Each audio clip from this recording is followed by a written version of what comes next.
Les invito a abrir sus Biblias juntamente conmigo a Primera de Tesalonicenses, el capítulo 4, y vamos a leer los versículos 15 al 17. Pero antes de hacerlo, queremos pedir la bendición de Dios. Así que les invito a inclinar sus rostros para orar. Padre Celestial, venimos ante tu trono en este día para pedir la compañía de tu Espíritu Santo en nuestro estudio. Pedimos, Señor, que nos abras nuestras mentes y nuestros corazones para comprender y recibir la semilla de verdad que tienes para nosotros. Te damos gracias por escuchar y responder nuestra oración, porque te lo pedimos en el precioso nombre de Jesús. Amén. Quiero invitarles, como les mencioné, a abrir sus Biblias conmigo al libro de Primera de Tesalonicenses, el capítulo 4, y vamos a leer los versículos 15 hasta el versículo 17. Reza de la siguiente manera: por lo cual os decimos esto en palabra del Señor, que nosotros que vivimos, que habremos quedado hasta la venida del Señor, no precederemos a los que durmieron. Porque el mismo Señor, con voz de mando, con voz de arcángel y con trompeta de Dios descenderá del cielo, y los muertos en Cristo resucitarán primero. Luego nosotros, los que vivimos, los que hayamos quedado, seremos arrebatados juntamente con ellos en las nubes para recibir al Señor en el aire, y así estaremos siempre con el Señor. Al leer este pasaje nos damos cuenta que el apóstol Pablo habla de dos grupos de salvos que habrá cuando el Señor Jesucristo regrese en poder y gloria. En primer lugar están los que murieron en Cristo antes de la segunda venida, y luego están los que quedan con vida cuando el Señor Jesucristo regrese. En este pasaje el apóstol Pablo dio la impresión de que él iba a estar vivo cuando Cristo viniera, porque el pasaje dice: luego nosotros los que vivimos, los que habremos quedado. Así que los tesalonicenses, cuando recibieron esta primera carta del apóstol Pablo, asumieron que la venida de Cristo estaba muy cerca, porque el apóstol Pablo aparentemente dejó la impresión de que el Señor Jesucristo iba a venir en sus días y que Pablo iba a estar vivo cuando Jesús regresara.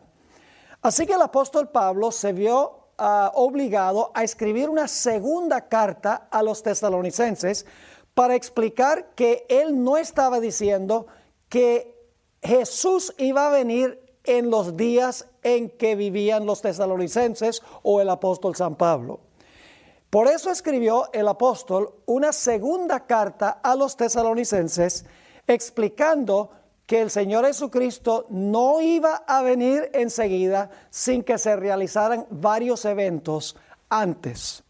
Ahora quiero leer el pasaje que vamos a estudiar en nuestro tema de hoy. En realidad el tema se compone de dos partes. Esta será la primera parte y quiero comenzar leyendo Segunda de Tesalonicenses, el capítulo 2, y vamos a leer los versículos 1 hasta el versículo 12 para que puedan tener el contexto de lo que vamos a estudiar, porque lo que vamos a hacer es desmenuzar estos versículos después de leerlos. Empiezo en Segunda de Tesalonicenses, el capítulo 2 y el versículo 1. Pero con respecto a la venida de nuestro Señor Jesucristo y nuestra reunión con Él, os rogamos, hermanos, que no os dejéis mover fácilmente de vuestro modo de pensar, ni os conturbéis, ni por espíritu, ni por palabra, ni por carta como si fuera nuestra, en el sentido de que el día del Señor está cerca. Nadie os engañe en ninguna manera, porque no vendrá, es decir, Cristo no vendrá, sin que antes venga la apostasía y se manifieste el hombre de pecado, el hijo de perdición, el cual se opone y se levanta contra todo lo que se llama Dios o es objeto de culto, tanto que se sienta en el templo de Dios como Dios, haciéndose pasar por Dios. Y luego el apóstol Pablo les dice a los tesalonicenses: ¿no os acordáis que cuando yo estaba todavía con vosotros os decía esto? Y ahora vosotros sabéis lo que detiene, a fin de que a su debido tiempo se manifieste. Había algo que estaba deteniendo la manifestación del hombre de pecado en los días del apóstol San Pablo. Versículo 7. Porque ya está en acción el misterio de iniquidad, solo que hay quien al presente lo detiene, hasta que él a su vez sea quitado del medio. Es decir, había algo que estaba deteniendo la manifestación del hombre de pecado, el hijo de perdición, y cuando fuera quitado ese objeto que estaba deteniendo, entonces se iba a manifestar el hombre de pecado. Versículo 8, y entonces, cuando sea quitado del medio el que era un obstáculo, entonces se manifestará aquel inicuo, a quien el Señor matará con el espíritu de su boca y destruirá con el resplandor de su venida. Aquel inicuo, cuyo advenimiento es por obra de Satanás, con gran poder y señales y prodigios mentirosos, y con todo engaño de iniquidad para los que se pierden, por cuanto no recibieron el amor de la verdad para ser salvos. Por esto Dios les envía un poder engañoso, para que crean la mentira, a fin de que sean condenados todos los que no creyeron a la verdad, antes que se complacieron en la injusticia. Este es el pasaje.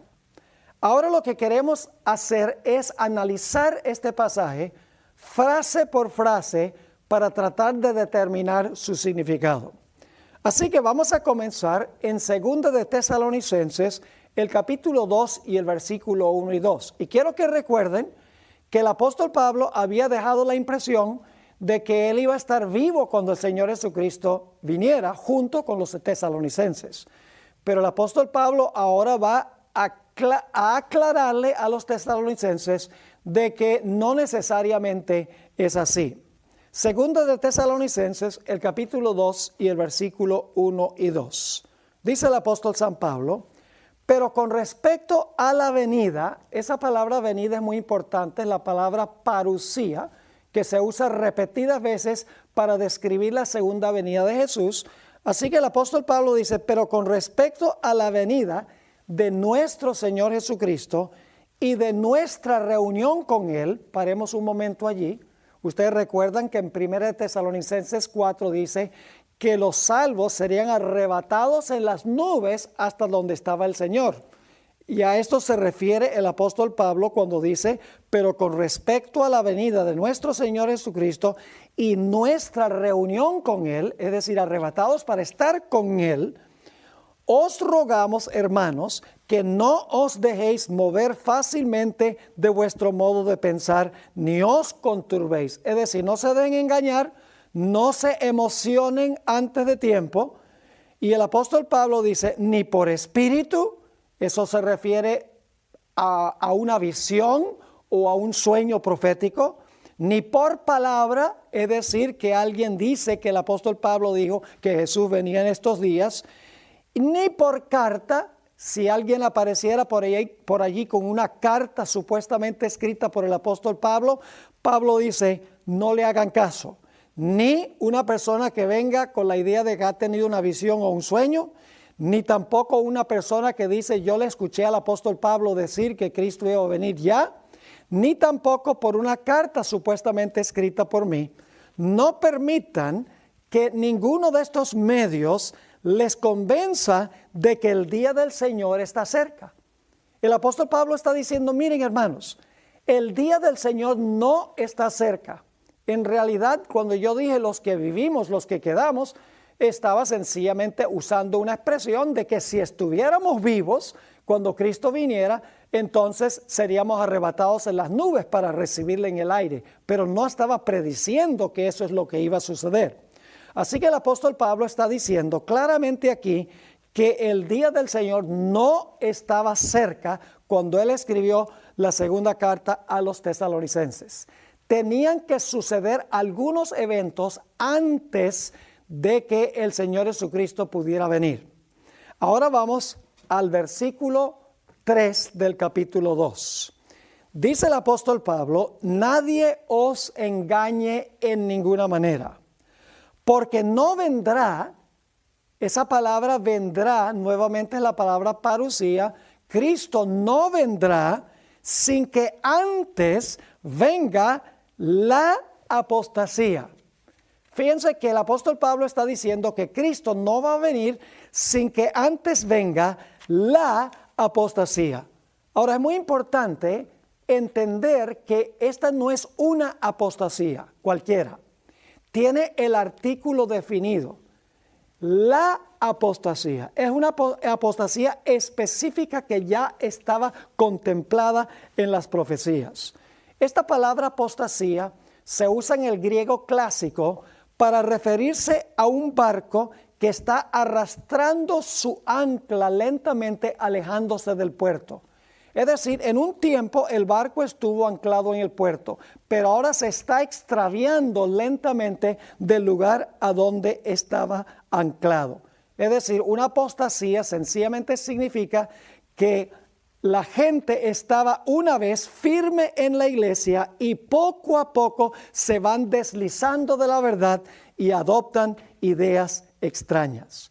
Así que el apóstol Pablo dice: nadie os engañe en ninguna manera, porque no vendrá, Cristo no vendrá sin que antes, la palabra protos, sin primero venir la apostasía, una apostasía específica y particular.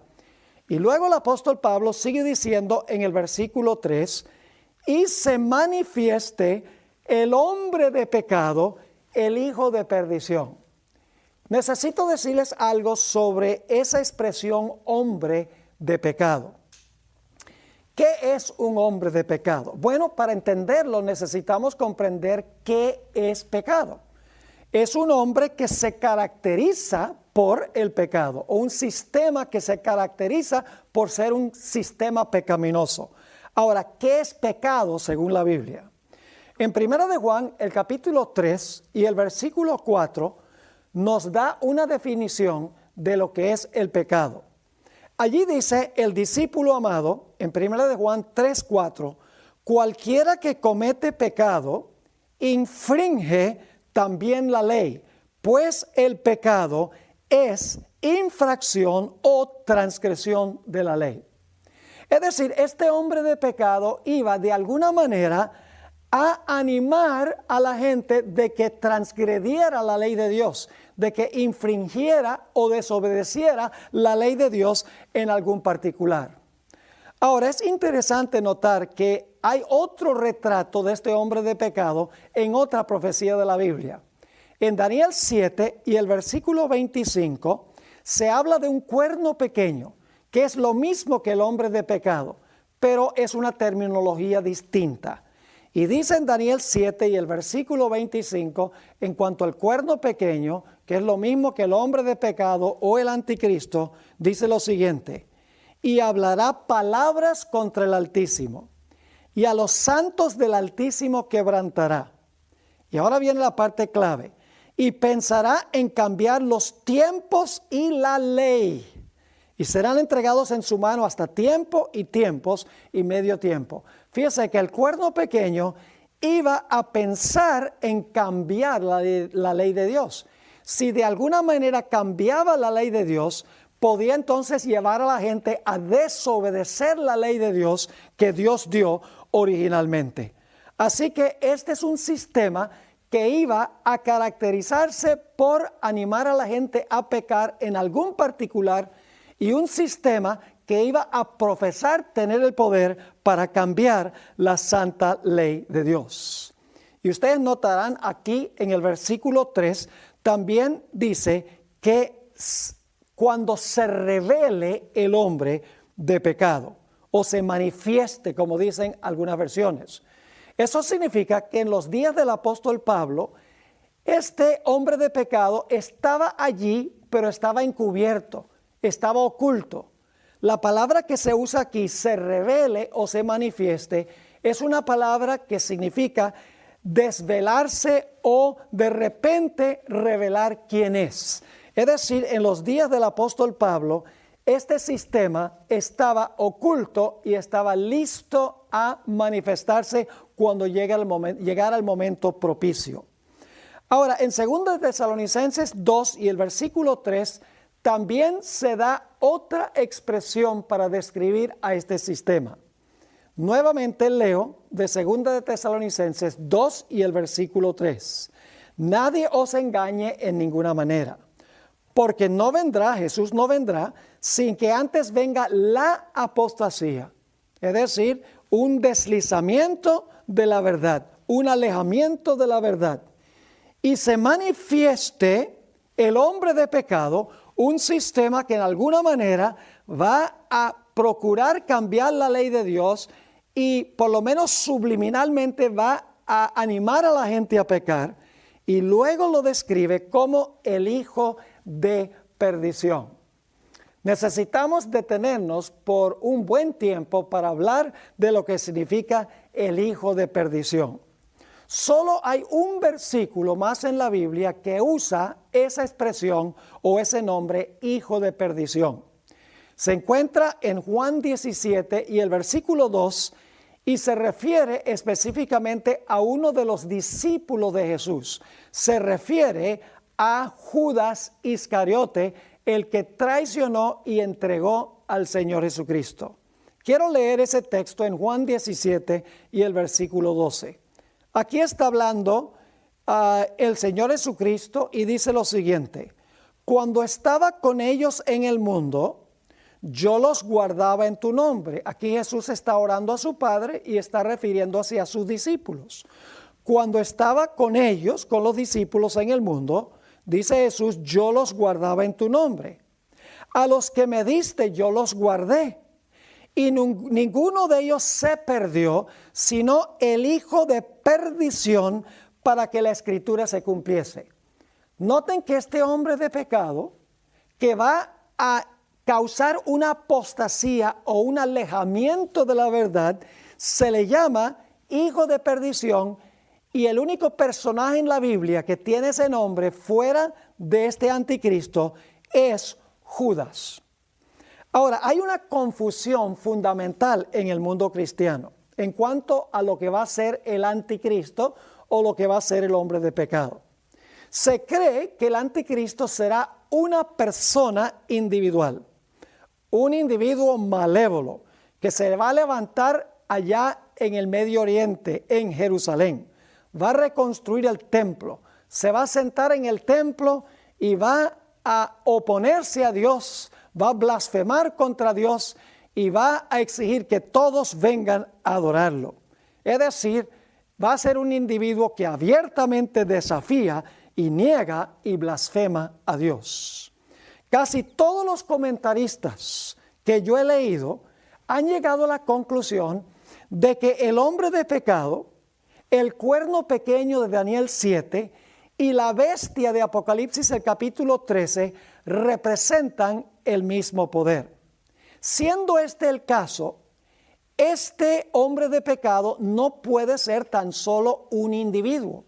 Y ustedes se preguntarán, ¿por qué el hombre de pecado no puede ser meramente un individuo?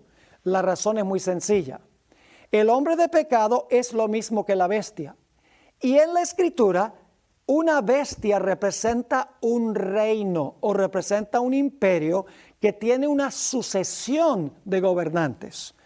No se refiere una bestia a un individuo específicamente, sino que se refiere a una dinastía de individuos. Así que por esta razón, sabemos que el hombre de pecado no es un individuo, sino que es una sucesión de individuos. Además de eso, la Biblia nos dice que el cuerno pequeño, que los comentaristas enseñan que es lo mismo que el hombre de pecado, gobierna durante un periodo de 1260 días. Pero las profecías días equivalen a años. Es decir, que este hombre de pecado, este cuerno pequeño, iba a gobernar 1260 años. Entonces no puede ser un individuo, tiene que ser un sistema, porque no hay un individuo que haya vivido 1260 años. Así que en primer lugar sabemos que este es un sistema, una dinastía y no un individuo, porque una bestia representa un reino, no un individuo. En segundo lugar dice que el cuerno pequeño o el hombre pecado iba a gobernar por 1260 años. No hay un individuo que haya gobernado durante ese periodo, pero sí hay una dinastía de individuos que ha gobernado durante ese tiempo. Además de eso, en la Biblia nos dice que este poder ya quería manifestarse en los días del apóstol San Pablo. Es decir, el misterio de iniquidad, el hombre de pecado, ya estaba queriendo asomar la cabeza en los días del apóstol San Pablo. Pero en este pasaje dice que el hombre de pecado será destruido cuando el Señor Jesucristo regrese en poder y gloria. No puede entonces ser un mero individuo, porque no hay un individuo que haya existido en los días del apóstol San Pablo y que estará vivo cuando el Señor Jesucristo regrese en poder y gloria. Así que por esta razón, el hombre de pecado tampoco puede ser un individuo específico. Pero alguno dirá, pero pastor, la expresión hombre de pecado da la impresión de que es uno solo, de que es un individuo. Permítame ofrecerles una explicación sobre eso. En Hebreos el capítulo 9 y el versículo 7 se usa la expresión el sacerdote, pero no se está refiriendo a un individuo, a un sacerdote en particular, sino que la palabra el sacerdote se refiere a toda la sucesión de sacerdotes que sirvieron en el santuario. Y sin embargo, se usa la expresión el sacerdote como se usa la expresión el hombre de pecado. En 1 Samuel, el capítulo 8 y el versículo 11, se usa la expresión el rey para referirse a toda la sucesión de reyes de Judá. Es decir, que la expresión el rey significa todos los reyes de Judá. En Apocalipsis el capítulo 12 se habla de la mujer. No es una mujer particular, no es una sola mujer, sino que se refiere a la iglesia en toda su historia.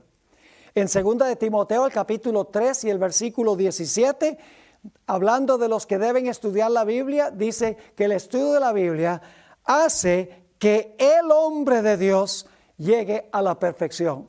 Cuando dice el hombre de Dios, no está hablando de un hombre, de un individuo específico, está hablando de todo aquel que estudia la palabra de Dios.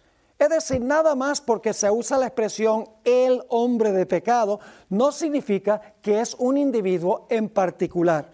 Porque la expresión el sacerdote, la expresión el rey, la expresión la mujer y la expresión el hombre de Dios se refieren no a un individuo, sino a una sucesión de individuos. Ahora, ustedes notarán que el nombre que se le da a este hombre de pecado es el hijo de perdición. En este sentido, el anticristo o el hombre de pecado será semejante a Judas, un sistema artimañoso, ambicioso, codicioso, político, deseoso de un reino terrenal, que profesa lealtad a Cristo, pero que por debajo de cuerdas está en realidad traicionando al Señor. El comentarista Dave Hunt, aunque es futurista y tiene este concepto de que el anticristo será un solo personaje en el futuro, escribió una descripción muy interesante del anticristo que denota cómo será o cómo es este sistema que se describe con la expresión el hombre de pecado. Quiero leer la descripción de Dave Hunt en su libro Global Peace, Paz Global, página 7 y página 8.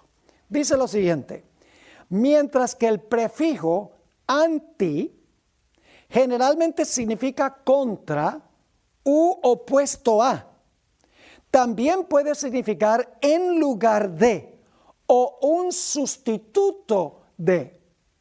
Es decir, la preposición anti que tenemos en anticristo puede significar uno que se opone a Cristo O la preposición anti también puede referirse a un personaje que profesa ocupar el puesto de Cristo o de sustituir a Jesucristo.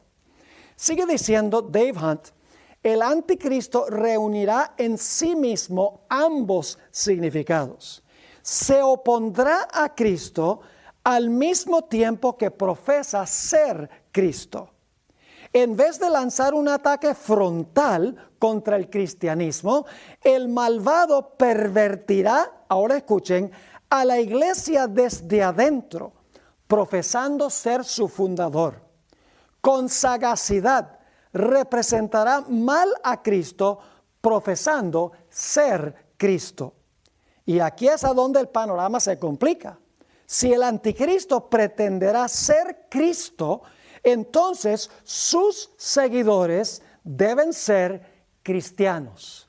Es decir, el hombre de pecado no será un blasfemo que atacará el cristianismo desde afuera, sino que será un sistema que traiciona a Cristo desde adentro de la iglesia cristiana. Así que el anticristo no es un personaje ateo y blasfemo que abiertamente niega a Dios y el cristianismo, sino un sistema a donde el representante profesa ocupar el lugar de Cristo, profesa ser el representante de Cristo en la tierra. Por eso necesitamos examinar el perfil de Judas Iscariote, porque este sistema será como un Judas, un individuo que está dentro del sistema, pero está traicionando a Cristo al mismo tiempo. Analicemos algunos detalles del perfil de Judas. En primer lugar, los evangelios indican que Judas era un administrador sagaz y muy hábil y capaz. Quiero leerles una descripción que encontramos en el libro La Educación, página 93, un libro escrito por Elena G. de White, hablando sobre la capacidad administrativa de Judas. Dice lo siguiente: Judas había estado en contacto con el mundo más que ellos, es decir, más que los discípulos. Era un hombre de buenos modales, perspicaz, de habilidad administrativa. Y como él mismo tenía un elevado concepto de sus propias cualidades, había inducido a los discípulos a que tuvieran la misma opinión acerca de él. Es decir, tenían un alto concepto de sí mismo. Sigue diciendo la cita, pero los métodos que deseaba introducir en la obra de Cristo se basaban en principios mundanos y estaban de acuerdo con el proceder del mundo. Es decir, quería introducir al mundo en medio del círculo de Cristo. En el libro El deseado de todas las gentes, página 294, hay esta descripción. Judas era un hombre de apariencia imponente, de agudo discernimiento y habilidad ejecutiva. Y los discípulos lo recomendaron a Jesús como hombre que le ayudaría mucho en su obra. Fíjense la descripción: apariencia imponente, agudo discernimiento y habilidad ejecutiva o habilidad administrativa. Es decir, el anticristo o el hombre de pecado tendrá una apariencia imponente, tendrá agudo discernimiento y una gran habilidad ejecutiva. ¿Qué más podemos decir en cuanto a Judas? Judas codiciaba siempre establecer un reino terrenal. Tenía aspiraciones políticas, en otras palabras. Durante todo el ministerio de Jesús, estuvo presionando para que Jesús estableciera un reino terrenal y no el reino espiritual que quería implementar el Señor. Saben ustedes que no era el plan de Judas que Jesús muriera. Él no lo entregó con las esperanzas de que mataran a Jesús. Él entregó a Jesús con las esperanzas de que cuando lo arrestaran, Jesús se zafara y se proclamara rey. Pero el plan le salió mal y la Biblia dice que fue y se suicidó. Encontramos en el libro de San Juan el capítulo 6, que el Señor Jesucristo alimentó a 5,000 personas con 5 panes y con 2 peces. Enseguida después de Jesús alimentar a los 5,000, la muchedumbre procuró tomar a Jesús por la fuerza para hacerle rey. Nos dice allí en Juan 6 y el versículo 15, pero entendiendo Jesús que iban a venir para apoderarse de él y hacerle rey, volvió a retirarse al monte él solo. Jesús rehusó un reino político, rehusó entremezclarse en la política de la época. Él había venido a establecer su reino espiritual, a edificar su iglesia.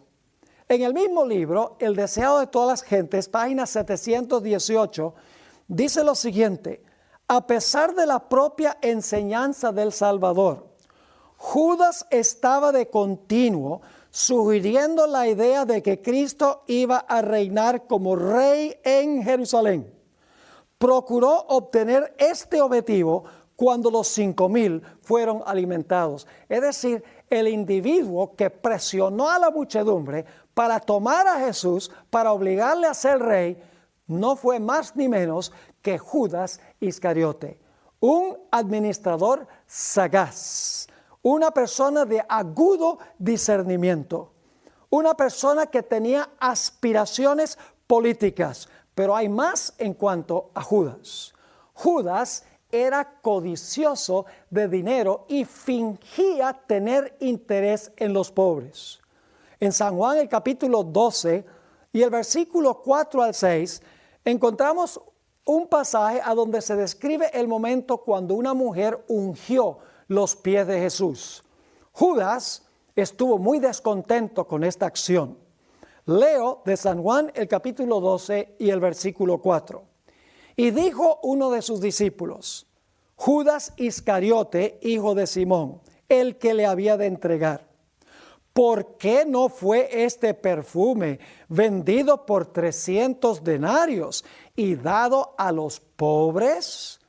Pero dijo esto, explica el evangelista, no porque se cuidara de los pobres, sino porque era ladrón y teniendo la bolsa sustraía de lo que se echaba en ella. Fingía un gran interés en los pobres, pero no tenía ningún interés en los pobres, tenía interés en acumular riqueza, en acumular dinero.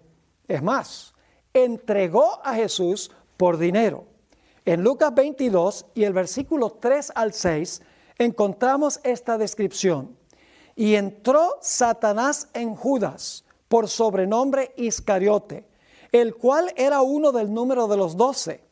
Y éste fue y habló con los principales sacerdotes y con los jefes de la guardia de cómo se lo entregaría. Ellos se alegraron y convinieron, escuchen bien, en darle dinero.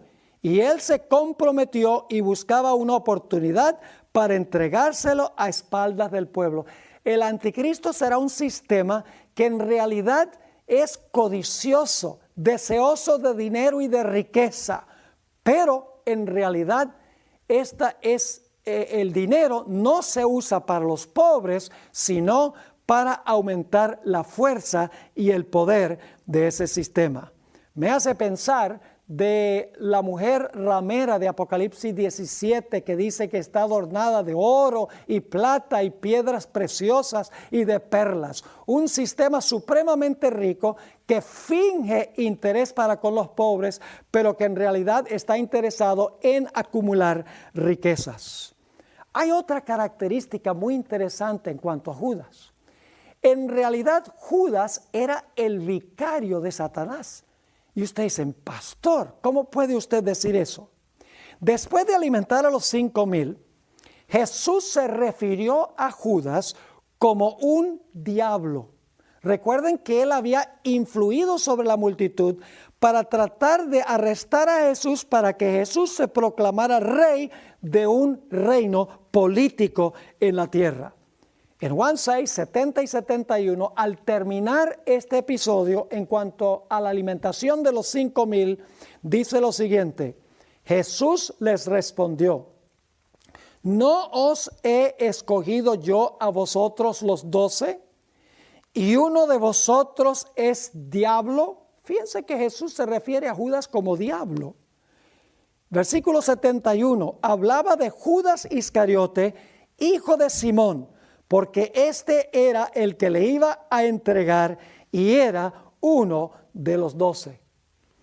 En Juan 13 y el versículo 2 encontramos nuevamente que Judas se convirtió en el emisario de Satanás. Cuando el Señor Jesucristo y los discípulos estaban asentados en el aposento alto, encontramos la siguiente descripción.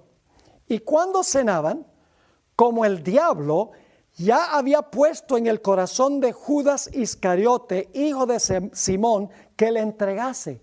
Fíjense que el diablo colocó en el corazón de Judas el deseo de entregar a Jesús. Lo mismo dice Juan 13 y el versículo 27. Dice, y después del bocado, Satanás entró en él, entró en Judas. Entonces Jesús le dijo, lo que vas a hacer, hazlo más pronto. En el libro El deseado de todas las gentes, página 295, se nos dice en cuanto a Judas, Judas llegó a ser un representante del enemigo de Cristo. Un representante del enemigo de Cristo. Es decir, en vez de ser el representante de Cristo, llegó a ser el representante del maligno. La hipocresía de Judas fue grande. Tenía inclusive engañados a los mismos apóstoles en cuanto a quién era hasta el mero final. Ustedes saben que la palabra traicionar significa que una persona profesa ser leal, pero por debajo de cuerdas en realidad no es leal, sino que está procurando socavar. En Mateo 26, 25 nos dice, entonces respondiendo Judas, el que le traicionaba, dijo, ¿soy yo, maestro? Le dijo, tú lo has dicho. Fíjense que Judas era uno de adentro, profesaba ser leal a Jesús, profesaba amar a los pobres. Sin embargo, quería un reino político, era un administrador sagaz y era el representante del maligno, aunque profesaba estar del lado del Señor Jesucristo. Engañó a los mismos discípulos. En San Juan 13, 26 al 29, Jesús está sentado con los discípulos en el aposento alto, en la mesa, y quiero que noten lo que dice el relato. Juan 13, 26 al 29. Respondió Jesús, a quien yo diere el pan mojado, aquel es. Jesús acaba de decir, si ustedes quieren saber quién es el hijo de perdición, al que yo le dé el pan mojado, ese es. Y dice, y mojando el pan, lo dio a Judas Iscariote, hijo de Simón. Podríamos concluir, es obvio que los discípulos para este momento sabían que Judas era el traidor, pero ¿qué va? Estaban engañados. Sigue diciendo en el versículo 27, y después del bocado, Satanás entró en él. Fíjense otra vez la idea de que es el representante de Satanás. Satanás entró en él. Entonces Jesús le dijo, lo que vas a hacer, hazlo pronto. Los discípulos deberían haber entendido que Jesús estaba diciendo, si me vas a traicionar, hazlo de una vez. Pero no entendieron. Dice en el versículo 28, pero ninguno de los que estaban a la mesa entendió por qué le dijo esto. Porque algunos pensaban, puesto que Judas tenía la bolsa, que Jesús le decía, compra lo que necesitamos para la fiesta o que diese algo a los pobres. Tenía engañados aún a los propios discípulos de Jesús, de que él era leal a Jesús, mientras que por debajo de cuerda estaba tratando de traicionarlo. Es interesante ver cómo Judas entregó al Señor Jesucristo. En Lucas 22, 47 y 48 nos dice que entregó a Jesús con un beso. Leo ahora de Lucas 22, 47 y 48. Mientras él aún hablaba, se presentó una turba y el que se llamaba Judas, uno de los 12, iba al frente de ellos y se acercó hasta Jesús para besarle. Entonces Jesús le dijo: Judas, ¿con un beso traicionas al Hijo del Hombre? Fíjense que hasta el final, hasta con un beso, traiciona al Señor Jesucristo. Es uno de adentro, profesa ser leal a Cristo y sin embargo por debajo de cuerdas está socavando a Jesús y traicionándolo. Finalmente sabemos lo que pasó con Judas. La Biblia nos dice en Mateo 27 y el versículo 3 al 5. Entonces Judas, el que le había entregado, viendo que era condenado, devolvió arrepentido las 30 piezas de plata a los principales sacerdotes y los ancianos, diciendo: yo he pecado entregando sangre inocente. Mas ellos dijeron: ¿qué nos importa a nosotros? Allá tú. Y arrojando las piezas de plata en el templo, salió y fue y se ahorcó. Un fin trágico para aquel que iba a entregar a Jesús. Así es que el hijo de perdición, que es el nombre que se usa para el hombre de pecado, es el mismo nombre que se emplea para describir a Judas. Este sistema, que se conoce como el hombre de pecado, iba a ser semejante a Judas en muchos diferentes particulares. Ahora sigue diciendo en 2 de Tesalonicenses, el capítulo 2 y el versículo 4, dice: el cual se opone y se levanta contra todo lo que se llama Dios o es objeto de culto, tanto que se sienta en el templo de Dios como Dios, haciéndose parecer Dios. Y algunos toman esta frase donde dice: el cual se opone y se levanta contra todo lo que se llama Dios o que es objeto de culto, y dicen: sí, esto claramente es una persona que va abiertamente a oponerse al Señor Jesucristo, porque dice que se opone a Dios. Pero la pregunta clave es: ¿qué significa oponerse a Dios? La mayoría de los eruditos piensan que el anticristo será un personaje que abiertamente se opondrá a Jesús. Pero el ejemplo de Judas nos demuestra que va a ser un sistema que profesa seguir a Jesús, pero por debajo de cuerdas, socavando, va a estar oponiéndose a Jesús mientras que profesa apoyar al Señor. Los más grandes opositores de Jesús eran aquellos que profesaban servir a Dios. Tenemos, por ejemplo, a Saulo de Tarso. Saulo de Tarso profesaba estar defendiendo la causa de Dios. Sin embargo, estaba oponiéndose a Dios al perseguir a los cristianos.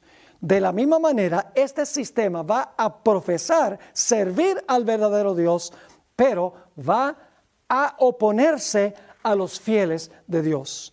Oponerse a Dios no simplemente significa abiertamente oponerse a Dios, sino que la oposición puede ser socavando, por debajo de cuerdas, por subterfugio, como lo hizo Judas. Leamos 2 textos para que ustedes vean que no solamente los que abiertamente se oponen a Dios son los enemigos de la causa, sino aquellos que profesan servir a Dios, pero en realidad se oponen a Él. En Juan 16 y el versículo 2, el Señor Jesucristo le dijo a los discípulos: os expulsarán de las sinagogas, y aún viene la hora cuando cualquiera que os mate pensará que rinde servicio a Dios. Fíjense, personas que profesan rendirle un servicio a Dios y sin embargo persiguen a los fieles de Dios. En Hechos 5, 38 y 39, encontramos una reunión del Sanedrín. El Sanedrín quería condenar a muerte a Pedro y a Juan por predicar el evangelio en la plaza de la ciudad. Pero un hombre sabio con el nombre de Gamaliel se reunió en el concilio y les dijo unas palabras muy interesantes. Y ahora leo de Hechos 5, 38 y 39, palabras de Gamaliel al Sanedrín. Y ahora os digo: apartaos de estos hombres y dejadlos, porque si este consejo o esta obra es de los hombres, se desvanecerá.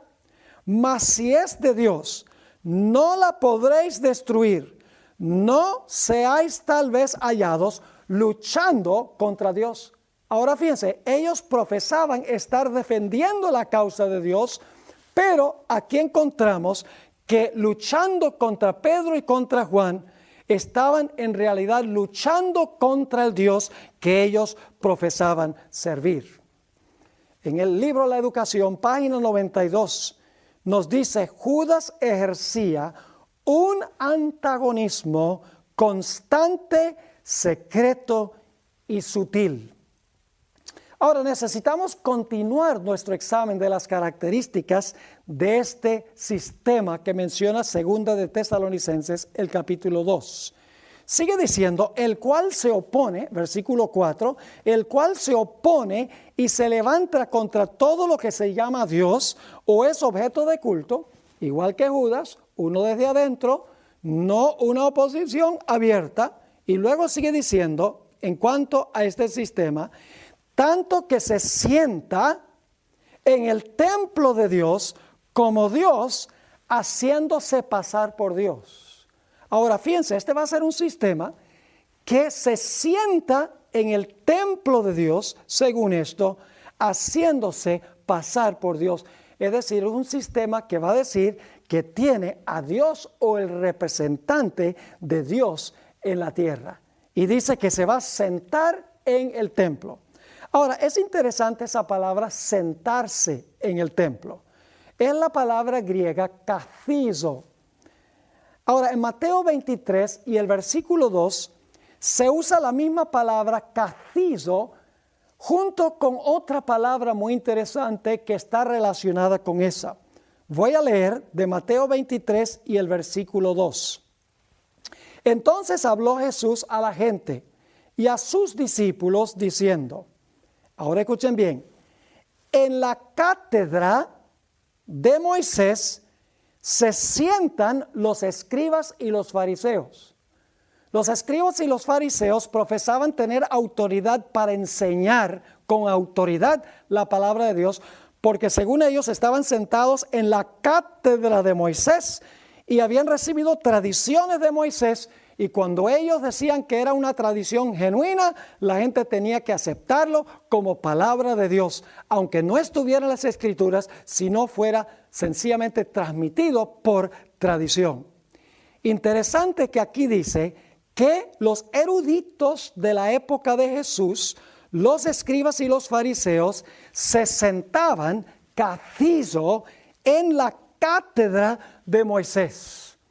Es interesante que hay un sistema en este mundo que profesa hablar ex cátedra, es decir, desde el trono, y profesa tener autoridad para enseñar con infalibilidad la palabra de Dios, porque supuestamente han recibido esa palabra desde la época del apóstol San Pedro. Así que cuando dice aquí en 2 de Tesalonicenses 2 y el versículo 4, que se sienta kathizo en el templo de Dios como Dios, haciéndose a pasar por Dios, está diciendo que este sistema y su representante profesan poder hablar la palabra de Dios ex cátedra con la autoridad de Dios mismo infaliblemente.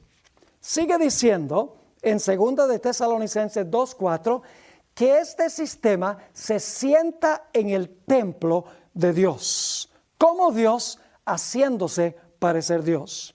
¿Será que esto significa que se va a reconstruir el templo de Jerusalén y un personaje malévolo se va a sentar en el templo haciéndose pasar por Dios?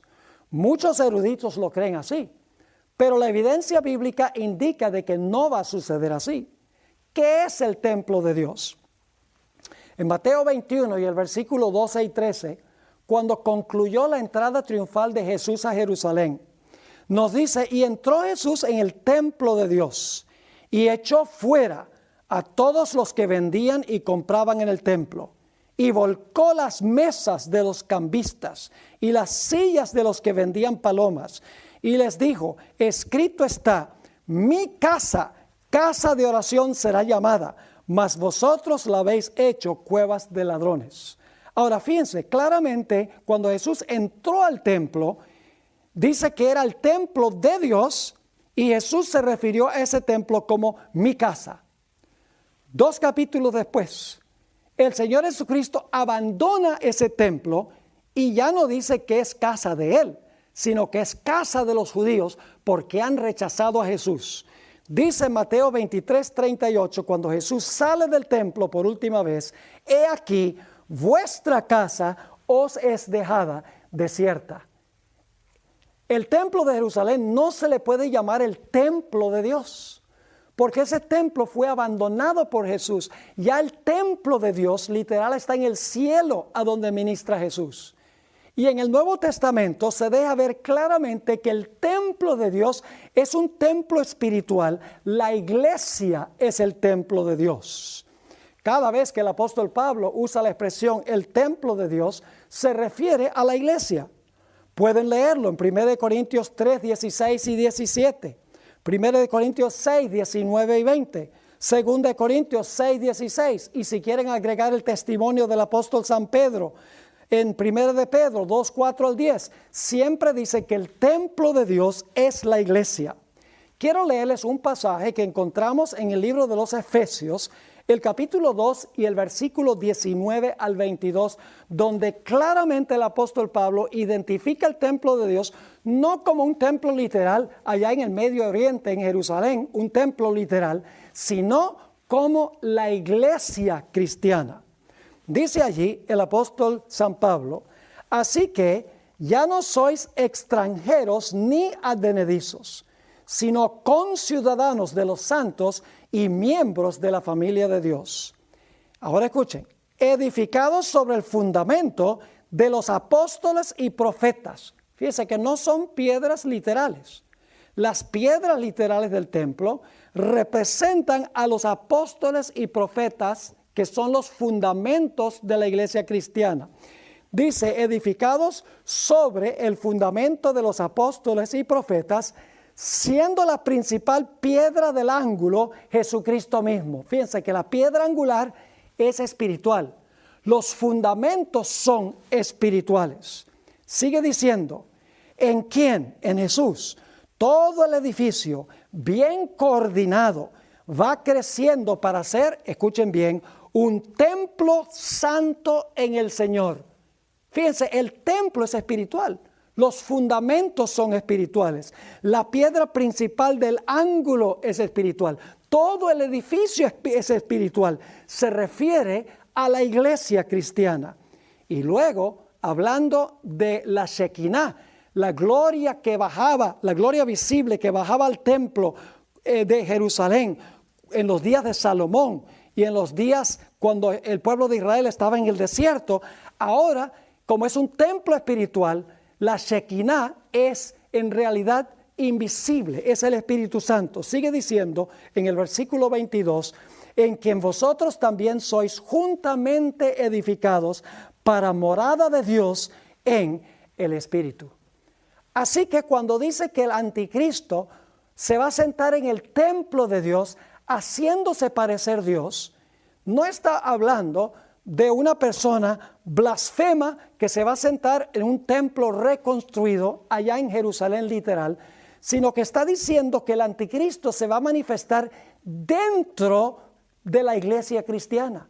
El anticristo no es uno que viene de afuera, es uno que viene desde adentro, traiciona a la iglesia desde adentro, se sienta en la cátedra y profesa hablar ex cátedra, finge un amor por los pobres, pero es avaro, es un sistema que blasfema a Dios en el sentido de que se proclama a Dios en la tierra y en el sentido de que dice que tiene poder para perdonar pecados. Es decir, debemos buscar al anticristo, no en el Medio Oriente, sino que debemos buscar al anticristo dentro de la misma iglesia cristiana. Ahora, los tesalonicenses no tenían ninguna excusa para no entender todo esto, porque el apóstol San Pablo ya les había dicho todo esto de antemano, pero como que se les había olvidado.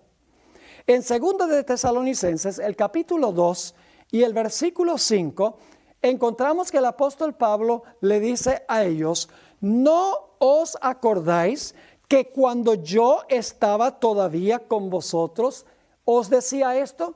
Es decir, hermanos y hermanas, ya yo les había explicado todo esto. Yo no sé cómo es que ustedes han olvidado todo lo que yo les expliqué. Ahora, en el tiempo que nos queda, en esta primera parte, vamos a resumir lo que hemos estudiado. El apóstol Pablo está diciendo, mire, no dejen que nadie les engañe, ni porque han tenido una visión o un sueño, o porque supuestamente me han oído decir algo, o posiblemente se aparezcan con una carta supuestamente escrita por mi mano. No se dejen engañar de que la venida de Cristo está cerca, porque en realidad la venida de Cristo no puede realizarse sino hasta que haya un deslizamiento de la verdad, que haya una apostasía de la iglesia. Jesús no puede venir antes de la apostasía. Tiene que manifestarse primero el hombre de pecado, es decir, uno que no respeta la ley de Dios, que insta a la gente de alguna manera a desobedecer la ley de Dios, un poder que profesa haber cambiado la ley de Dios. Se le llama también el hijo de perdición. El carácter de Judas lo va a tener. Va a trabajar desde adentro, va a ser un enemigo interno. Es decir, no va a ser un enemigo que va a atacar a la iglesia cristiana desde fuera, sino que va a socavar a la iglesia desde adentro. Se va a oponer a Dios, no como un personaje blasfemo, sino que se va a oponer a Dios como Judas, mientras que profesa estar sirviendo a Dios. Es un sistema que se va a sentar en la iglesia, que es el templo de Dios, haciéndose parecer Dios. Y va a hablar desde la cátedra, supuestamente con la autoridad del apóstol San Pedro. Es un sistema que va a enseñar, que puede explicar la palabra de Dios infaliblemente, y todos deben aceptar la palabra tal cual es enseñada por este sistema. Ahora nos resta estudiar el versículo 6 en adelante.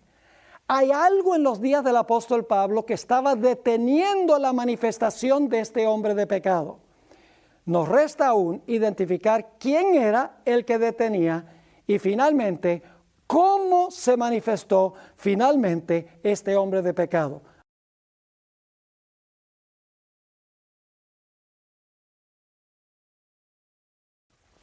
Resulta que en los días del apóstol San Pablo, este hombre de pecado, este hijo de perdición, no se había manifestado plenamente, estaba oculto, no se había revelado. Había algo en los días del apóstol San Pablo que estaba deteniendo la manifestación de este hombre de pecado o de este hijo de perdición. En 2 de Tesalonicenses, el capítulo 2 y el versículo 6 y 7, encontramos una descripción del que estaba deteniendo en los tiempos de Pablo la manifestación plena de este hombre de pecado.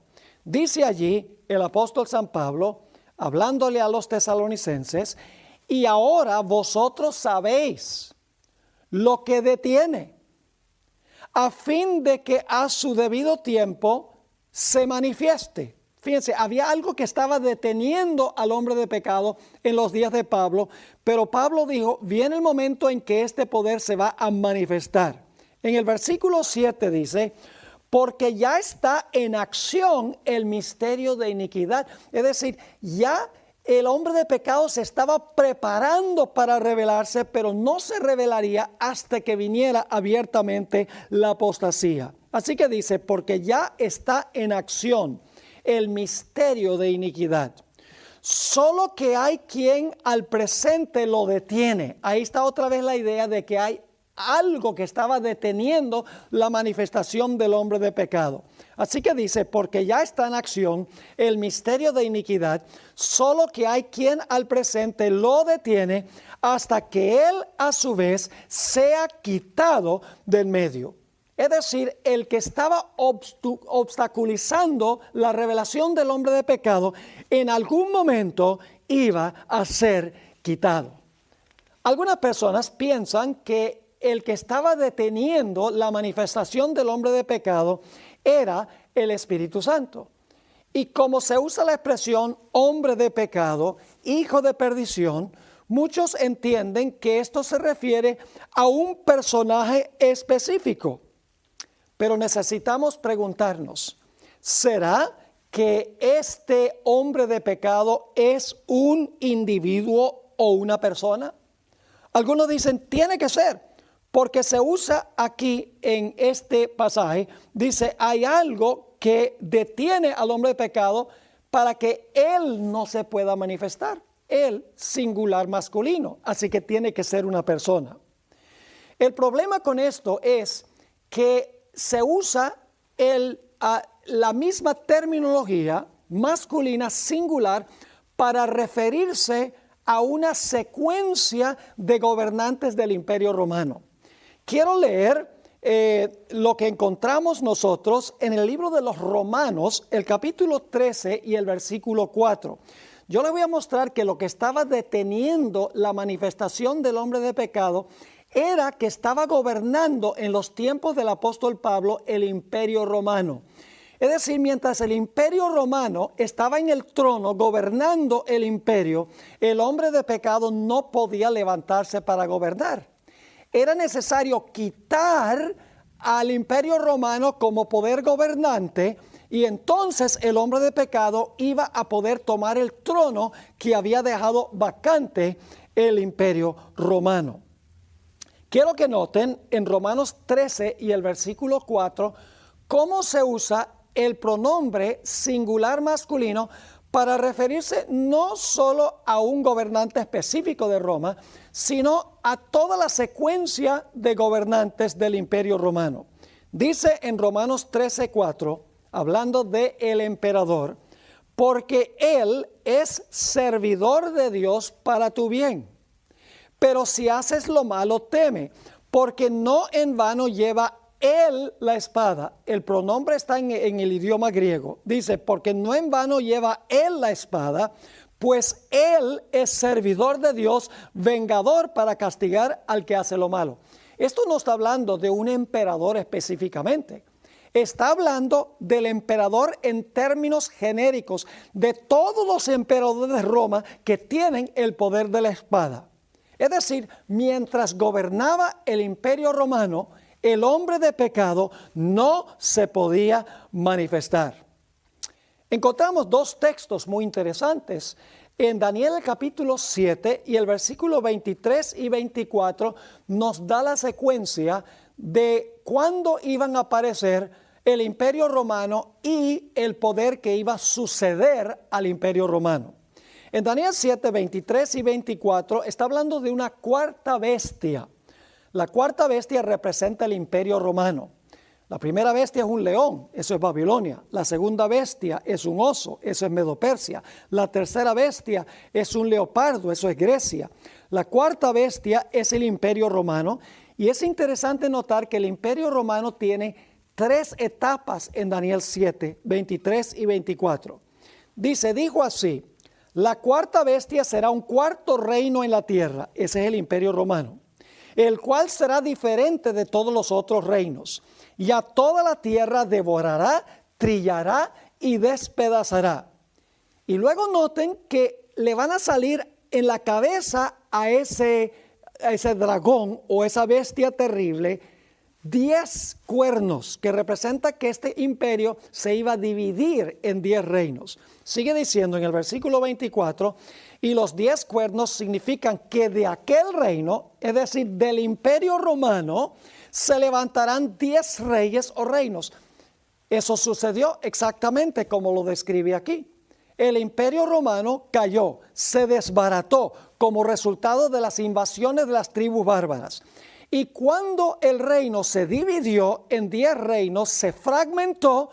Quiero que noten que allí fue que se levantó el anticristo. Cuando el Imperio Romano cayó, se levantó el cuerno pequeño. Sigue diciendo, y tras ellos, es decir, tras los 10, se levantará otro, el cual será diferente de los primeros, y a 3 reyes derribará.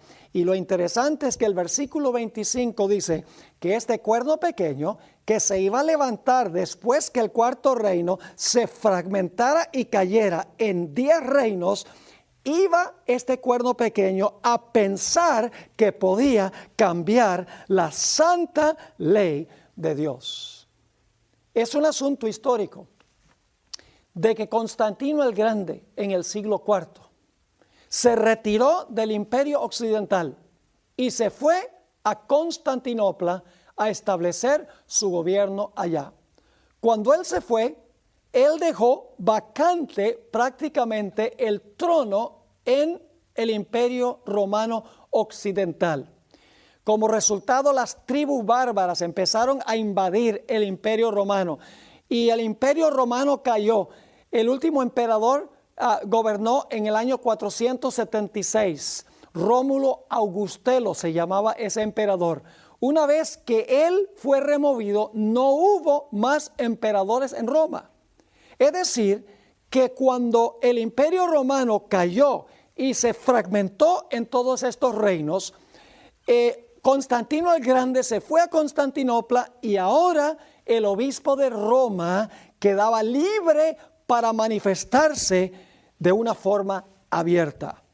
Lo interesante es que los padres eclesiásticos de los primeros siglos están de acuerdo que el que detenía era el imperio romano y sus emperadores. Quiero leerles un par de citas de dos padres eclesiásticos y luego les voy a leer algunos más después de eso. San Juan Crisóstomo dijo lo siguiente: Pablo designa a la potencia romana. Ha debido hablar en términos indirectos y velados. Fíjense que cuando Pablo habla del hombre de pecado y el que detiene, el apóstol Pablo, según San Juan Crisóstomo, estaba hablando del imperio romano, era el que detenía. Sigue diciendo, Pablo designa a la potencia romana. Ha debido hablar en términos indirectos y velados, porque no querría suscitar gratuitamente odios y exponerse a inútiles peligros. Si hubiese predicho efectivamente que de ahí a poco se desmoronaría esa potencia, es decir, el imperio romano, habría sido inmediatamente exterminado como enemigo público y todos los fieles con él como soldados que marcharon bajo sus órdenes. Cuando haya desaparecido el imperio romano de la tierra, dice San Juan Crisóstomo, aparecerá aquel anticristo. Claramente San Juan Crisóstomo reconoció que lo que detenía era la existencia del imperio romano. Cuando el imperio romano cayera y fuera fragmentado, entonces podía revelarse en la iglesia el hombre de pecado. San Jerónimo, uno de los padres más notables de los primeros siglos de la iglesia cristiana, dijo lo siguiente: aquel que detiene el imperio romano, porque si este imperio no es destruido y quitado del mundo, según la profecía de Daniel, el anticristo no vendrá. Fíjense qué interesante la interpretación de San Jerónimo. Él estaba viviendo más o menos en la época cuando el imperio romano estaba por fragmentarse. Nuevamente, aquel que detiene el imperio romano, porque si este imperio no es destruido y quitado del mundo, según la profecía de Daniel, la que acabamos de mirar, Daniel 7, el anticristo no vendrá. Que si se hubiera explicado con más claridad, si Pablo hubiera explicado esto con más claridad, hubiera excitado imprudentemente la persecución contra los cristianos y el enojo de los idólatras contra la iglesia. El apóstol no quiere decir claramente que el imperio romano será destruido. Él sabe que los emperadores lo creen eterno, es decir, creen que el imperio es eterno. Si se hubiese atrevido a decir abiertamente que la destrucción del imperio romano precedería la venida del anticristo, hubiera parecido dar un justo motivo para perseguir a la iglesia naciente. Y luego dice, solo falta que desaparezca el imperio romano, que tiene ahora en su poder a todas las naciones, y entonces vendrá el anticristo. Podría leerles citas de muchos otros padres eclesiásticos. Por ejemplo, Tertuliano, Permítame leerles una cita de Tertuliano, uno de los padres eclesiásticos de los primeros siglos. Dice lo siguiente: ¿qué obstáculo, sino el imperio romano, cuyo desmembramiento entre las manos de 10 reyes conducirá al reinado del anticristo? Hipólito de Roma dijo lo siguiente: ¿quién será pues aquel que detiene hasta el presente? Sino la cuarta bestia. Fíjense que conecta Daniel 7 con 2 de Tesalonicenses 2. Nuevamente, ¿quién será pues aquel que detiene hasta el presente? Sino la cuarta bestia, a la cual sucederá el engañador cuando haya sido derribada y desposeída. Es decir, cuando el imperio romano fuese derribado y desposeído, entonces, dice él, el anticristo se iba a manifestar. San Ambrosio enseñó lo mismo. No voy a leer una cita de San Ambrosio por la premura del tiempo, pero quiero leerles otra cita de San Juan Crisóstomo. Dijo lo siguiente: el anticristo se levantará, y naturalmente, pues mientras exista el temor de este imperio, es decir, de Roma, nadie se atreverá a exaltarse. Pero cuando el imperio sea disuelto, el anticristo atacará la anarquía y se apropiará del gobierno, tanto del hombre como de Dios. Claramente, los padres eclesiásticos de los primeros siglos entendían que el que detenía era el imperio romano. No era un personaje en específico que detenía. Era una sucesión de emperadores romanos que gobernaban sobre el imperio de Roma. Es decir, no debemos pensar que el hombre de pecado es un individuo o una persona, y el que detiene es un individuo o una persona. En realidad, el que detiene es una sucesión de emperadores que gobiernan mientras el imperio romano está en su lugar. Y el hombre de pecado que se manifiesta también es una secuencia de gobernantes que se levantan dentro de la iglesia profesando servir a Cristo, pero que en realidad están traicionando la causa de Jesús. Ahora quiero leerles un par de citas de un cardenal de la Iglesia Católica, Henry Eduardo Manning. Fue un converso de la Iglesia Anglicana a la Iglesia Romana y fue investido como cardenal de la Iglesia Católica después de apostatar de la Iglesia Anglicana. Quiero que ustedes noten cómo él, quien escribió alrededor del año 1860, también entiende que el que detenía o tenía encadenado al hombre de pecado en realidad era el imperio romano.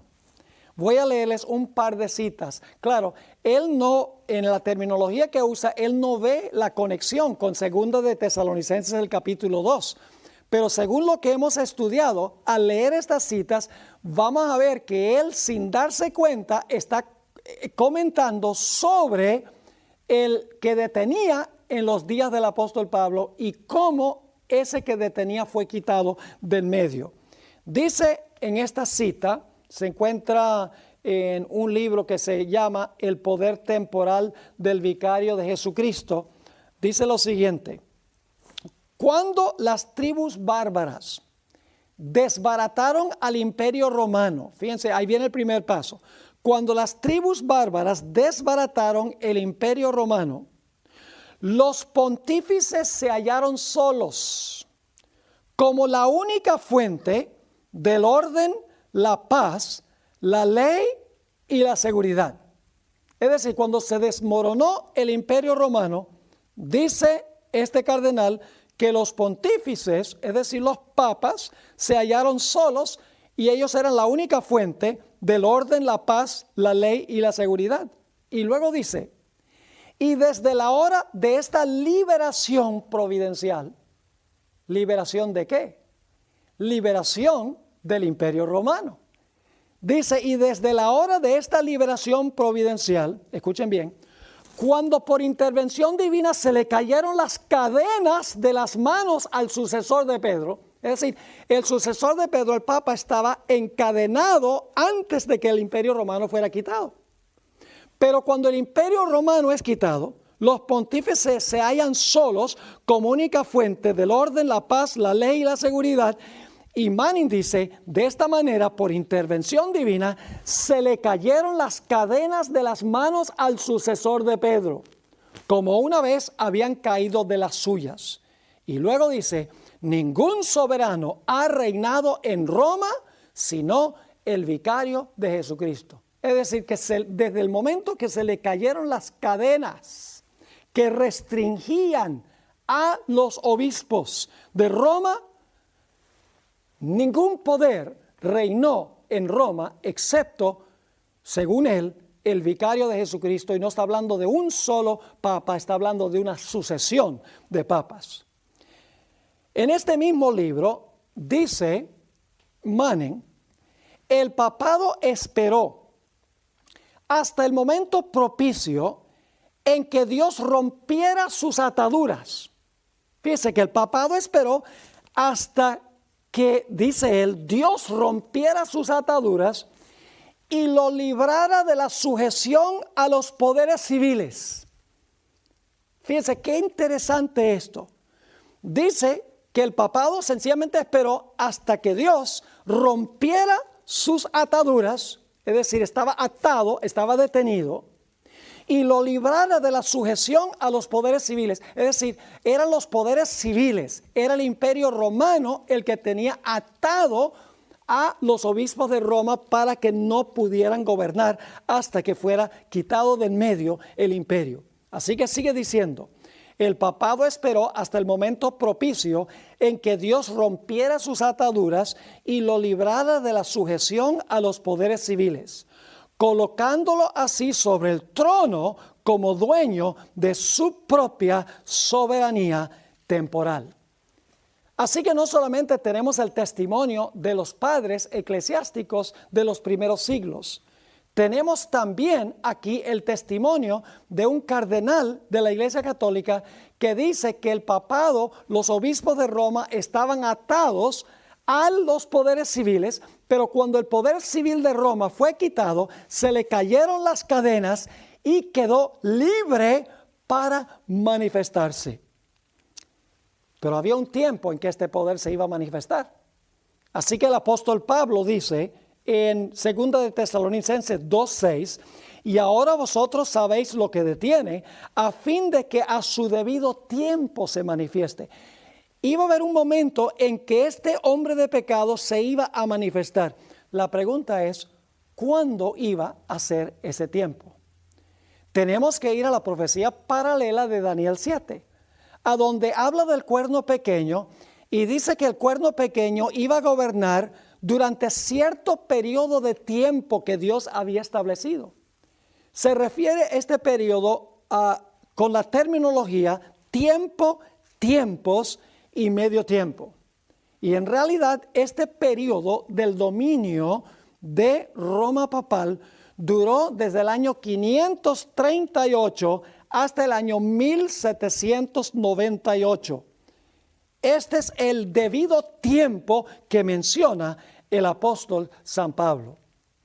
Ahora ustedes notan en el versículo 7 que dice que en los días de Pablo ya estaba en acción el misterio de iniquidad. En realidad dice allí, porque ya está en acción el misterio de iniquidad. Solo que hay quien al presente lo detiene, hasta que él a su vez sea quitado del medio.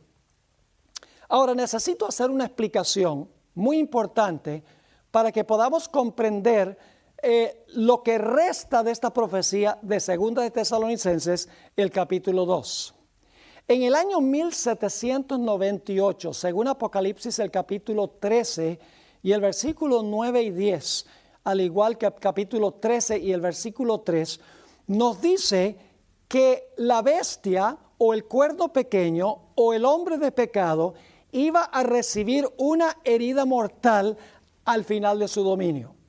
Eso sucedió en el año 1798, exactamente 1260 años después que el papado cobró el dominio en Oriente y en Occidente cuando el emperador Justiniano, por decreto imperial, dijo que el Papa o el obispo de Roma era soberano en Oriente y en Occidente en asuntos religiosos.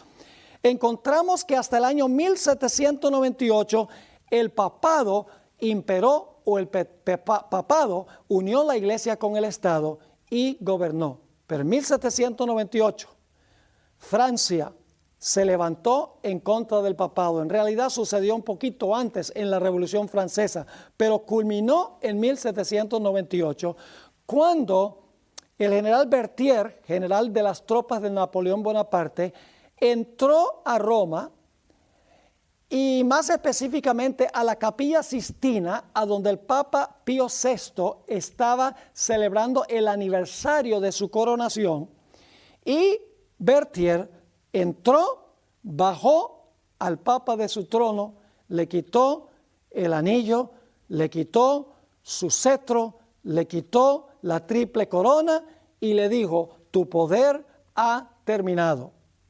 Y el Papa fue llevado cautivo a Francia, a donde murió en exilio. Lo interesante es que después que Francia se levantó contra el papado, una nación tras otra en Europa siguieron su ejemplo. Es decir, las naciones de Europa no querían nada que ver con el poder papal, porque ellos conocían la historia del papado durante los 1260 años, que imponía por ley, usando el poder civil, sus creencias y sus prácticas bajo pena de persecución o de muerte. Así que en 1798 el poder papal recibió una herida mortal. El poder civil se le levantó en contra y cesó la persecución. Quiero leerles ahora una cita muy interesante que encontramos en la revista Christianity Today, el Cristianismo Hoy, de noviembre 21, 1986. El que escribió esta cita fue un sacerdote jesuita de la Iglesia Católica, que escribió un libro muy famoso que se llama Las llaves de esta sangre. Fue escrito por Malaquías Martín. Y quiero que ustedes noten que yo creo que Malaquías Martín no se dio cuenta que él estaba comentando sobre el hecho de que la Revolución Francesa le dio una herida mortal y volvió a poner en las cadenas o volvió a poner en cautiverio al papado. Es decir, los poderes civiles volvieron a hacer lo que Roma había hecho antes que el papado pudiera tomar el dominio. En esta revista, Malaquías Martín dice lo siguiente: por 1500 años y más, Roma, está hablando del papado, Roma había mantenido un dominio con mano fuerte sobre cada comunidad local del mundo. Fíjense la filosofía de la Iglesia romana. Por 1500 años y más, Roma había mantenido un dominio con mano fuerte sobre cada comunidad local del mundo. Y luego dice, en gran medida, y admitiendo algunas excepciones, ese era el punto de vista romano. Ahora, ¿qué es el punto de vista romano? Repito, Roma había mantenido un dominio con mano fuerte sobre cada comunidad local del mundo. Ese es el punto de vista romano. Pero ahora escuchen, ese punto de vista le fue quitado. ¿Cómo sucedió? Dice nuevamente, en gran medida y admitiendo algunas excepciones, ese era el punto de vista romano hasta que 200 años de inactividad le fueran impuestos al papado por los grandes poderes seculares del mundo. Fíjense qué interesante. Dice que los grandes poderes seculares del mundo, es decir, los gobiernos del mundo, cuando Malaquías Martín escribió, por 200 años le habían puesto inactividad al papado. Es decir, habían atado al papado de nuevo. Ahora, si nosotros vamos de 1986, 200 años hacia atrás, llegamos al tiempo de la Revolución Francesa y cuando el papado recibió la herida mortal en el año 1798. Es decir, Malaquías Martín, probablemente sin ni siquiera darse cuenta, está diciendo que durante 200 años, hasta el año 1986, inactividad le fue impuesto al papado por los grandes poderes seculares del mundo, como sucedió en Roma. El poder civil de Roma, mientras gobernaba, no permitía que se manifestara la iglesia romana. Pero saben, las profecías dicen, y estamos viendo esto suceder hoy en día, las profecías dicen claramente que el papado va a recuperar su poder. Los poderes civiles del mundo nuevamente le van a soltar las cadenas y van a permitir que este sistema se entrometa con todas las naciones de la tierra para hacer lo que este sistema hacía durante los 1260 años. Esto fue predicho hace más de 100 años en el libro El conflicto de los siglos, página 620. Aquí la escritora nos dice qué es lo que le va a quitar las cadenas a la iglesia romana para que pueda nuevamente gobernar como gobernó durante el periodo de su dominio en el pasado. Dice lo siguiente: derróguense, eso significa quítense, las medidas restrictivas. Fíjese, ahí está el atar. Quítense las medidas restrictivas impuestas en la actualidad por los gobiernos civiles. Ahora yo pregunto entonces, ¿qué es lo que hacen los poderes civiles? Tienen medidas restrictivas que atan al papado y no permiten que se manifieste, porque los gobiernos civiles son los que gobiernan, al igual que el Imperio Romano estaba gobernando. Así que dice, derróguense las medidas restrictivas impuestas en la actualidad por los gobiernos civiles. Ahora escuchen bien. Y déjesele a Roma que recupere su antiguo poder antes de su herida mortal. Y se verán resucitar en el acto su tiranía y sus persecuciones. To be free, so I'll cherish every moment, every day. For your love has lit my path in everywhere. In the tender touch of your hand, I find the strength to rise a step. Through every trial, every tear we've shed, your love's been the shelter where I find my bed. For your love's been my anchor in life's stormy seas, a beacon of hope guiding me to be free. So I'll cherish every moment, every day. For your love has lit my path in every way. With gratitude in my soul, I'll sing this song.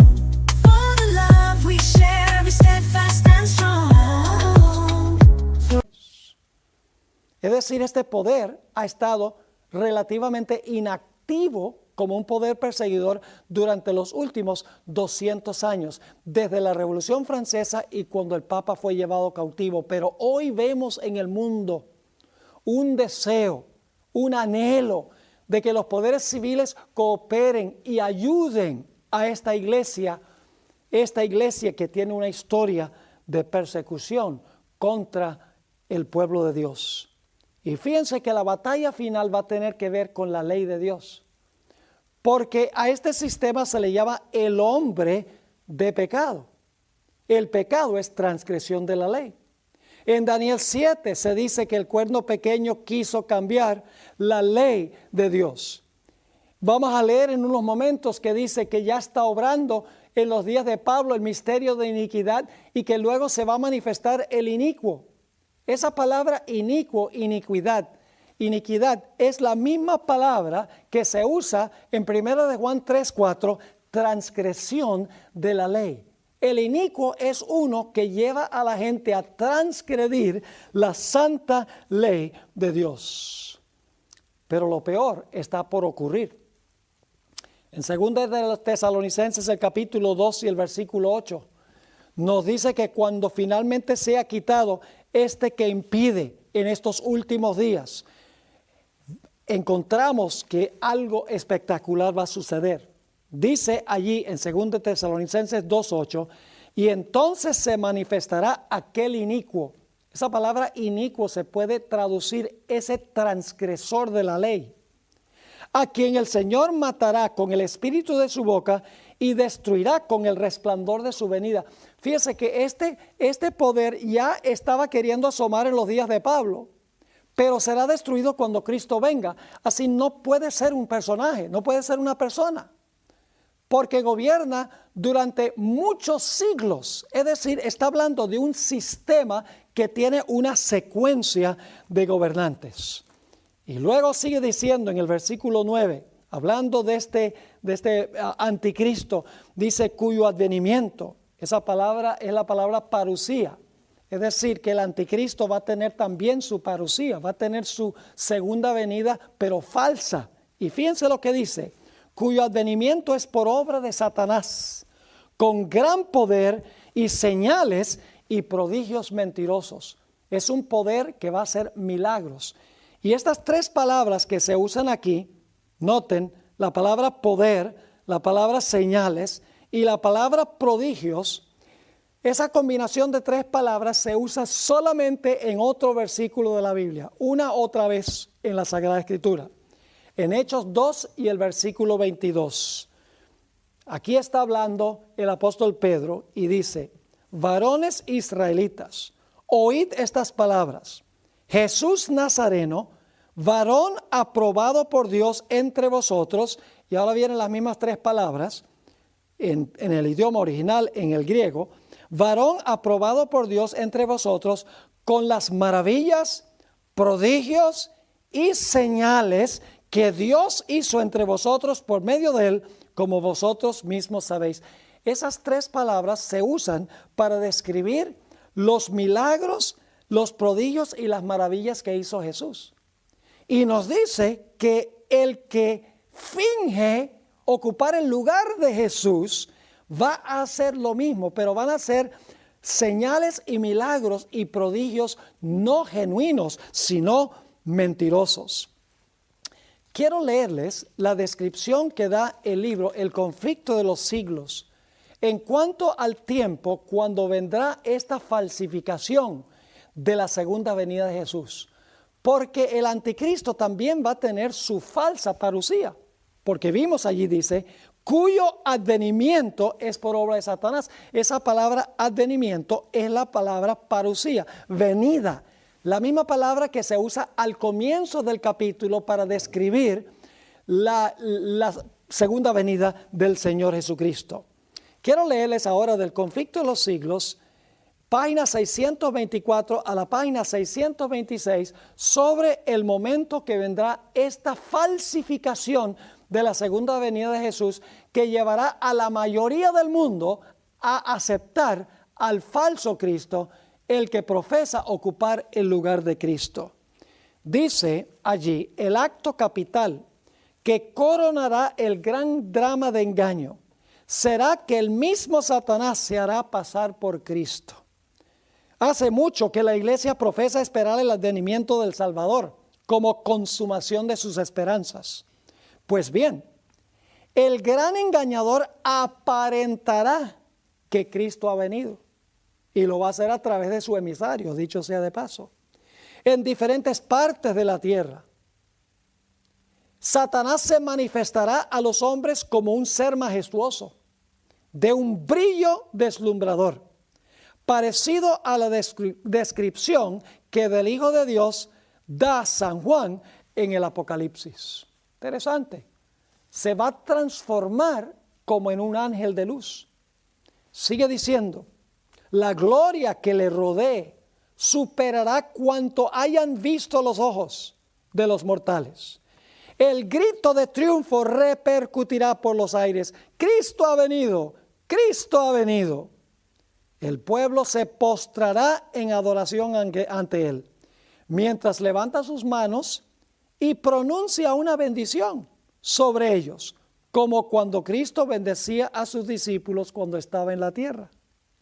Ahora escuchen, su voz es suave y acompasada, aunque llena de melodía. en tono amable y compasivo, enuncia algunas de las verdades celestiales y llenas de gracia que pronunciaba el Salvador. Cura las dolencias del pueblo. Y luego, en su fementido carácter de Cristo, ahora viene el cambio de la ley de Dios. Asegura haber cambiado el día de reposo del sábado al domingo y manda a todos que santifiquen el día bendecido por él. ¿Recuerdan que el cuerno pequeño pensó que podía cambiar la ley de Dios? ¿Recuerdan que este sistema se le llama el hombre de pecado y pecado es transgresión de la ley? ¿Recuerdan que se le llama el inicuo? La palabra inicuo en griego significa el transgresor de la ley. Es decir, este sistema es un sistema que profesa cambiar la ley de Dios y permite que la gente desobedezca la ley de Dios y anima a la gente a desobedecer la ley de Dios en lo que respecta al día de reposo y en lo que respecta al segundo mandamiento, mandando a la gente que se incline ante imágenes que la Biblia prohíbe.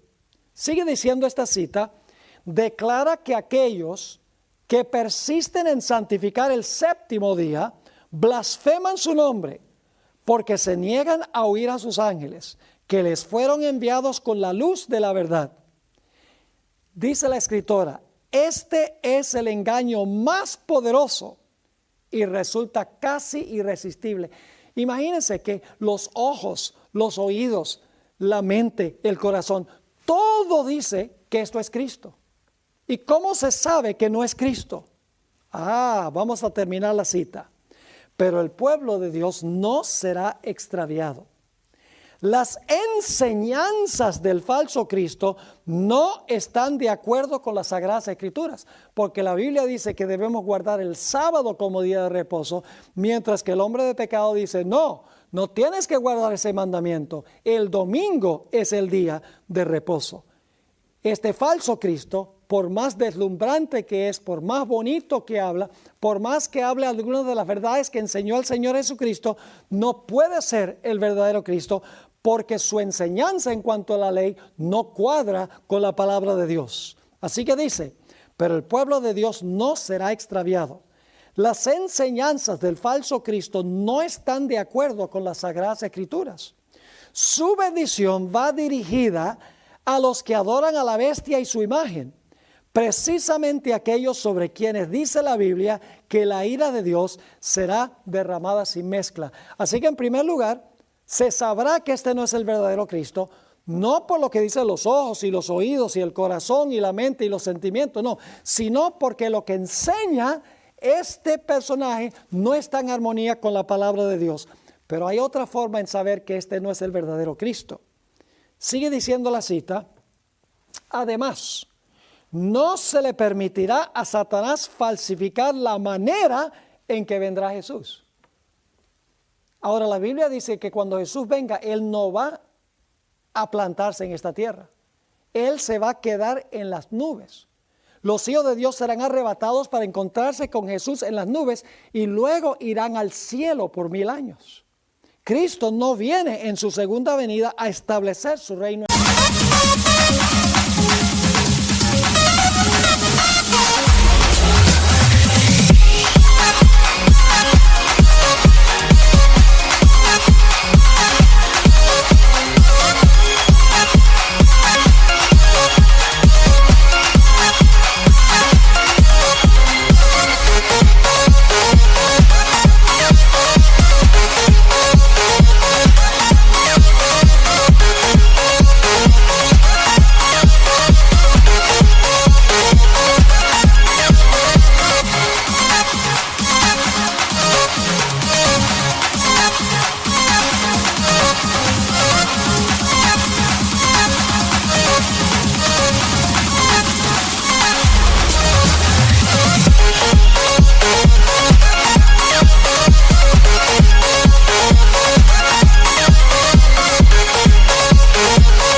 Tierra. El Señor Jesucristo regresa, se queda en el aire, sus hijos son arrebatados en el aire, los ángeles son enviados para recogerlos y luego Jesús los lleva a la Nueva Jerusalén. Jesús no toca la tierra, no camina sobre la tierra, pero este anticristo va a estar falsificando la segunda venida de Jesús y va a estar caminando sobre la tierra. Indicación de que no es el verdadero Cristo. Leo, además, no se le permitirá a Satanás falsificar la manera en que vendrá Jesús. El Salvador previno a su pueblo contra este engaño y predijo claramente cómo será su segundo advenimiento. Porque se levantarán falsos cristos y falsos profetas y darán señales grandes y prodigios, de tal manera que engañarán, si es posible, aún a los escogidos. Así que si os dijeren, he aquí está en el desierto, no salgáis. He aquí en las cámaras, no creáis. Porque como el relámpago que sale del oriente y se muestra hasta el occidente, así será también la venida del Hijo del Hombre. No se puede remediar semejante aparición. Todos la conocerán y el mundo entero la presenciará. Dos formas de determinar que este es el falso Cristo. Número uno, no enseña lo que dice la palabra de Dios. Y número dos, no viene como la Biblia dice que vendrá Jesús. Este anticristo camina en la tierra. Cuando Jesús venga, Jesús se va a quedar en el aire y su pueblo será arrebatado para ser llevado al cielo. Pero la vasta mayoría del mundo va a aceptar la falsificación. Porque se guía por sus ojos, se guía por sus oídos, por su corazón, por sus sentimientos y no por lo que dice la palabra de Dios. Note lo que dice 2 de Tesalonicenses 2 y el versículo 10 al 12, de por qué razón es que la mayoría del mundo va a aceptar al falso Cristo. Hablando de este anticristo, dice que viene con todo engaño de iniquidad para los que se pierden. Por cuanto no, ahora escuchen, por cuanto no recibieron el amor de la verdad para ser salvos. Es decir, aceptaron al falso Cristo porque no recibieron el amor de la verdad. Versículo 11. Por esto Dios les envía un poder engañoso para que crean la mentira, a fin de que sean condenados todos los que no creyeron a la verdad, sino que se complacieron en la injusticia. ¿Qué causa que la mayoría de la gente acepte al falso Cristo y sea engañado? Dice aquí que no creyeron a la verdad. La pregunta clave es, ¿qué es la verdad que debemos seguir para no ser engañados? Hay tres respuestas a esta pregunta sobre qué es verdad. En Juan 14 y el versículo 6, el Señor Jesucristo dijo, yo soy el camino, la verdad y la vida. Nadie viene al Padre sino por mí. En primer lugar, la verdad es Jesús en persona. Esa es la verdad. Pero quiero que noten que Jesús se revela en un libro. Se revela en la palabra de Dios. Esta es una revelación escrita de lo que es Jesús en su persona. Y por eso dice en San Juan 17:17, Jesús está orando a su Padre y dice, santifícalos en tu verdad, tu palabra es verdad. La palabra de Dios es una revelación de Cristo. Así que la palabra de Dios es verdad, es tanto verdad como lo es Jesús. La tercera definición de la verdad es que la ley de Dios es verdad. En el Salmo 119, 142 dice, hablando de Dios, tu justicia es justicia eterna y tu ley es la verdad. No es posible recibir a Jesús y rechazar su palabra o rechazar su ley. La razón por la cual casi todo el mundo será engañado es porque en vez de seguir la verdad, siguen el testimonio de sus sentidos, lo que dicen los expertos, lo que dice su corazón, lo que dicen sus ojos y lo que dicen sus oídos. Dios quiere que en estos últimos días estudiemos su palabra y vivamos por toda palabra que sale de la boca de Dios.